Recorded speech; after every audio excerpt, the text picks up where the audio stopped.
दोस्तों, ये कहानी है रामदास के घर की। रामदास खेतों में हल चलाता है। गांव का सबसे मेहनती आदमी है ये, लेकिन हल चलाने से भी बहुत कम पैसे मिलते हैं, इसलिए अक्सर परेशान ही रहता है। रामदास हल चलाने के बाद अपने घर जा रहा होता है। रामदास, अब बहुत हुआ। तुम्हारे इतने कम पैसों से इस घर के खर्चे भी पूरे नहीं हो पा रहे। देखो, हमारा चुटकू पिछले 1 महीने से घर पे ही पड़ा है, क्योंकि हमने स्कूल की फीस नहीं दी और स्कूल वालों ने इसको घर बिठा दिया है।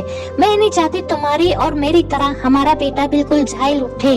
मैं हम अपने बेटे को अच्छे से अच्छा पढ़ाना चाहती हूँ। तुम कहीं से भी पैसे लाओ ताकि मैं फीस भर सकूँ। रामदास सावित्री की सारी ये बातें सोचता हुआ राजा साहब की हवेली की तरफ आ जाता है। अरे भाई रामदास, तुम इस गांव के सबसे होनहार और मेहनती लड़के हो। इस पूरे गांव में एक तुम ही हो जिस पे मुझको फख्र होता है। तुमने कभी मुझसे उधार नहीं मांगा, मैं भी तुमको उधार नहीं देना चाहता। उसके बदले में मैं तुमसे एक काम करवाऊंगा और तुम्हें कुछ पैसे दे दूंगा, जिससे तुम्हारे पैसों की जरूरत भी पूरी हो जाए और मेरा काम भी। मुझे कुछ लकड़ियां जमा कर कर ला के दो। बस फिर रामदास कुल्हाड़ी उठाए जंगल की तरफ बढ़ता है और कोई दरख्त ढूंढता है जिसको तोड़ सके।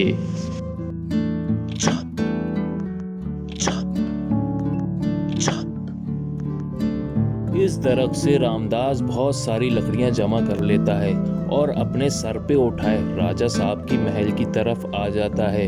अब उसको शायद पैसे मिलने वाले हैं, बहुत खुशी खुशी जा रहा है।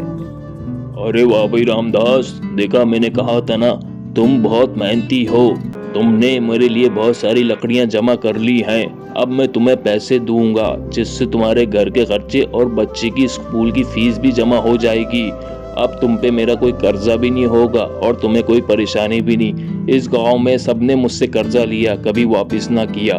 तुम बहुत कामयाब होगे। इस बार रामदास खुशी खुशी घर जा रहा है और यहाँ पे सावित्री उसका इंतजार कर रही होती है। सावित्री को एक ही फिक्र लगी रहती है, क्या रामदास पैसे लेकर आएगा भी या नहीं, क्योंकि उसको अपने बच्चे की पढ़ाई की बहुत ज़्यादा टेंशन रहती है।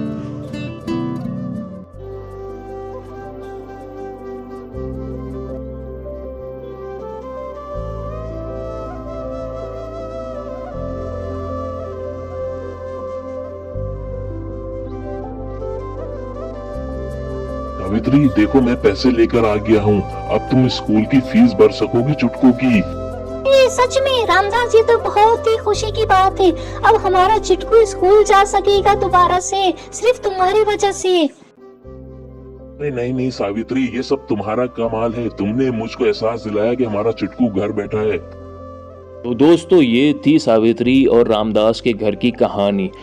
सब्जी ले लो, ताजी ताजी सब्जी ले लो। सब्जी ले लो, आलू, प्याज, टमाटर, भिंडी, अदरक, केला, शिमला मिर्च, सब कुछ ले जाओ। ताजी ताजी सब्जी ले जाओ। दोस्तों, बेचारा रामदास सुबह से सब्जी बेच रहा है, एक सब्जी ना बिकी। अब ये शहर की तरफ रवाना होता है। भैया बाजी सब्जी ले जाओ, ताजी ताजी सब्जी ले जाओ। ताजी सब्जी है, खेत की सब्जी है। भाई भाई सब्जी ले जाओ, घर जाके पकाना।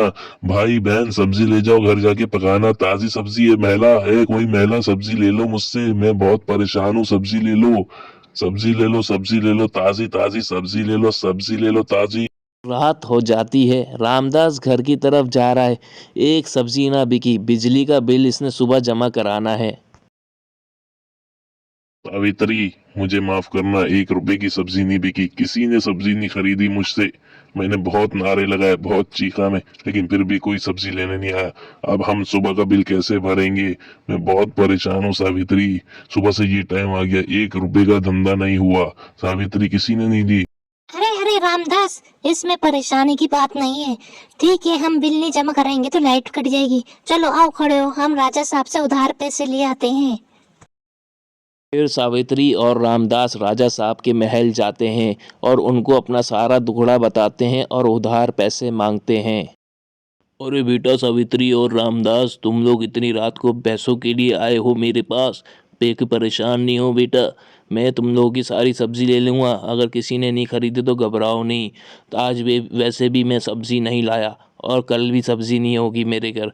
तुम अपनी सारी सब्ज़ी ले आओ, मैं तुमको पैसे दे दूँगा। तुम अपना बिल जमा करा देना, सुबह लाइट भी नहीं कटेगी। घबराया नहीं किया करो, मैं हमेशा तुम लोग के साथ हूँ। ये सावित्री और रामदास खुशी खुशी अपना सब्जी का ठिया लिए राजा साहब के महल की तरफ जा रहे हैं। अब इनको पैसे मिलेंगे और ये बिल जमा करवाएंगे सुबह। देखो रामदास, ना उम्मीद मत होना, मैं जो पैसे दे रहा हूँ इससे बिल भी जमा हो जाएगा और तुम और बाकी की सब्जी खरीद कर ला के दोबारा बेचने जाना बाजार।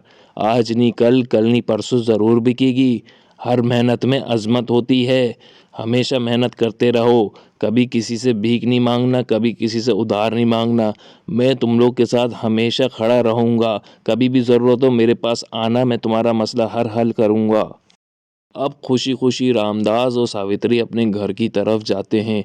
पैसे इनको मिल चुके हैं। सुबह उठते ही रामदास बिल जमा कराएगा और मज़ीद सब्जी लाएगा ताकि वो बेच सके। हे मेरी छोटी बहन, मुझे पता चला है जंगल के बीचों बीच सरपंच चाचा चारपाई डाल के लेटा है और वो सो रहा है। तुमने उसकी खबर लेकर आनी है। हुकुम बाजी, मैं अभी जाती हूँ और देखती हूँ वो बुढ़ा कहाँ है।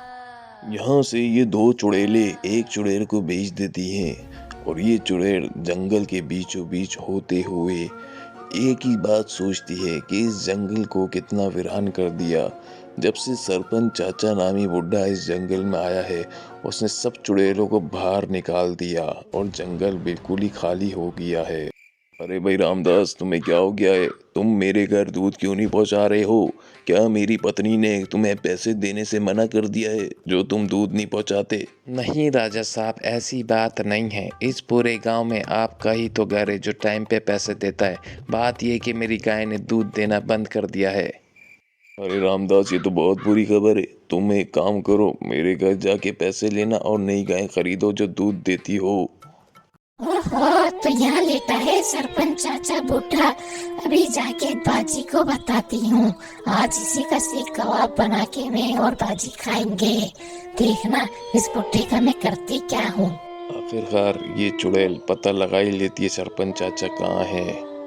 बाजी बाजी, मुझे पता चल गया है। सरपंच चाचा वहीं जंगल के बीच में सो रहा है चारपाई डाल के।